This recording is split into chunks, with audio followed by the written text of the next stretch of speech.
বিবাহ মনে করেন লোক এখনকার মনে করে এটা রিচুয়াল না, ও রিচুয়াল পিছনে ছেলেকে বলা হচ্ছে কিভাবে মেয়েদের সঙ্গে থাকতে হবে। কেন বিবাহের আগে ওর এক্সপিরিয়েন্স, কোনো একটা মেয়ের সঙ্গে এক্সপিরিয়েন্স হলে, নিজের মা আছে, বোন আছে, না হলে কোনো বান্ধবী আছে, স্ত্রী নেই, কিন্তু মা বোন আর বান্ধবী ওনাদের সঙ্গে আপনার যেরকম আপনি ডিলিংস করবে সেটা একরকম, নিজের স্ত্রীর সঙ্গে যেরকম ডিলিংস করবে সেটা কমপ্লিটলি ডিফারেন্ট। যদি আপনি চিন্তা করবেন আমি মায়ের মতন আর বোনের সঙ্গে যেরকম আমি ডিলিং করতাম আমার স্ত্রীর সঙ্গে সেম ডিলিং করব, সর্বনাশ হয়ে যাবে। স্ত্রী এটা স্বীকার করবে না। সেম মেয়েরা ওনার এক্সপিরিয়েন্স কি বাবা আছে, ভাই আছে, না হলে কোনো বন্ধু আছে, স্বামী এরকম রিলেশন হয়নি, তাহলে কি করে ওনাদের সঙ্গে ডিলিংস করতে হয় সেটা বিবাহ কর্মতে ওনাকে শেখানো হয়। আর যখন আমরা বলছি হ্যাঁ তুমি এখন মেয়েদেরকে এরকম তুমি ভরণ পোষণ করবেন, তার সাক্ষী কে? তার সাক্ষী আছে ভগবান স্বয়ং, দেবতারা, অগ্নিদেব, মা বাবারা দুই পক্ষে থেকে, ফ্রেন্ডস, রিলেটিভস, ভূমি দেবী, সূর্য, চন্দ্র, নক্ষত্র, গ্রহমণ্ডল, এটা সব ওনার উইটনেস। তাহলে এর থেকে বেশি অফিসিয়াল কিছু হলো?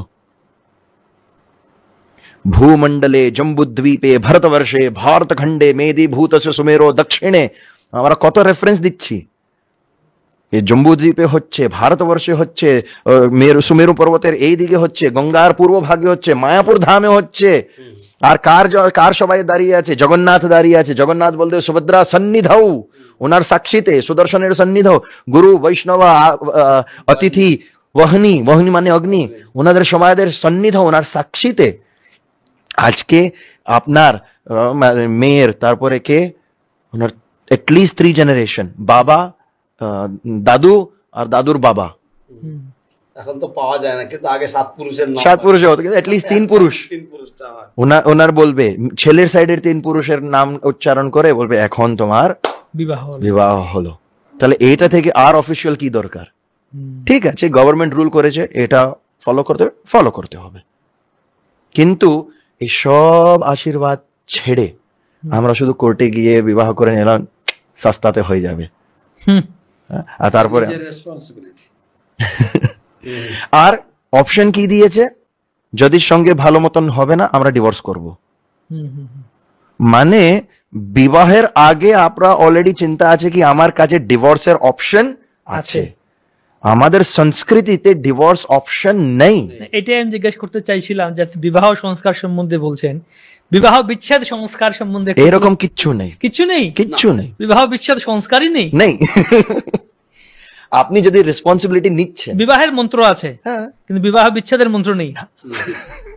এটা বিচ্ছেদ মানে একটাই, সেটা হচ্ছে মৃত্যু। হয় কেউ মারা গেল, বা স্বামী মারা গেল, বা স্ত্রী মারা গেল, তাই সেটা মাঝখানে আর কোনো কিছু নেই। দেখেন বিবাহ কত ইম্পর্টেন্ট। বিবাহ যে অগ্নি হলো, ওই অগ্নিকে নিয়ে আগে হতো, এখন তো গ্যাস স্টোভ চলে আসে, ইলেকট্রিক চলে এসেছে, কিন্তু আগে কি হতো, বিবাহের অগ্নি ও যাবে মেয়ের সঙ্গে ওর স্বামীর ঘরে, ওকে রান্নাঘরে নিয়ে যাবে, ওখানে ওই দিয়ে রান্না হবে। ওই রান্না হলো, যদি ও ব্রাহ্মণ না নিজের বাড়িতে প্রতিদিন যজ্ঞ হচ্ছে, ওই রান্নাঘরের অগ্নি যে বিবাহ থেকে এসছে, ওই অগ্নি নিয়ে ওই ব্রাহ্মণ প্রতিদিন নিজের যজ্ঞ করবে। সন্ধ্যার সময় কেন ওটা যজ্ঞের আগুন জ্বলছে, সন্ধ্যার সময়ে ওই যজ্ঞ আগুন থেকে রান্নাঘরে আগুন, রান্নাঘর থেকে অগ্নি, এটা প্রতিদিন চললো। যখন মরে যাবে এইটাই অগ্নি নিয়ে ওর দেহ পুরাবে। তাহলে অগ্নিকে এত গুরুত্ব দেওয়া হচ্ছে কি না, এটা আমাদের বিবাহের অগ্নি। যে সিঁদুর মাতাজিরা পরে বিবাহের সময় যে সিঁদুর পরা হয়েছে সেটা নিয়ে যাবে সঙ্গে, যখন এটা শেষ হবে তার আগে এটা ঢেলে দেবে, হ্যাঁ আমার বিবাহ সিঁদুর আমার সঙ্গে আজীবন থেকেছে। তাহলে বিচ্ছিন্ন হওয়ার কোনো কথাই নেই। কোনোদিন শুনেছেন আমি মা থেকে ডিভোর্স নেব, বাবা থেকে, ভাই থেকে, বোন থেকে? কোনোদিন শোনা হয়নি। সুন্দর পয়েন্ট। তাহলে স্বামী স্ত্রীর সঙ্গে ডিভোর্স কি করে হলো? এটা তো টপিকই নেই।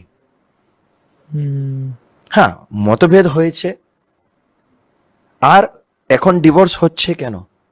আমি আমার নিজের অহংকারকে ছাড়তে পাচ্ছি না। আমরা তো যে গৃহস্থ ওনারা জানে, শুধু একবার স্ত্রীকে আলিঙ্গন করে বলে দিল সরি, সব শেষ, সব কিছু শেষ, যত রাগ ছিল সব শেষ, একটা শব্দ সরি। কিন্তু অহংকারের জন্য আমরা সেটা বলতে পারছি না। আর অহংকারকে নাশ করা আমরা কোথায় শিখেছি? ব্রহ্মচারী জীবনে। ওখানে অহংকারের কোনো স্থান নেই। ব্রহ্মচারী মানে কি? ও তো ভিখারি, মিনিয়াল সার্ভেন্ট, একটা দাস। ওখানে যে ট্রেনিং আমাকে দেওয়া হয়েছে, অহংকারের কোনো স্থান নেই। সেই হেতু বলা যায় যে ভালো মতন ব্রহ্মচারী হয়েছে সেই উত্তম গৃহস্থ হবে। উত্তম ব্রহ্মচারী উত্তম গৃহস্থ হবে, উত্তম গৃহস্থ উত্তম বানপ্রস্থী হবে, উত্তম বানপ্রস্থী উত্তম সন্ন্যাসী হবে, না হলে উত্তম ব্রহ্মচারী উত্তম সন্ন্যাসী হবে।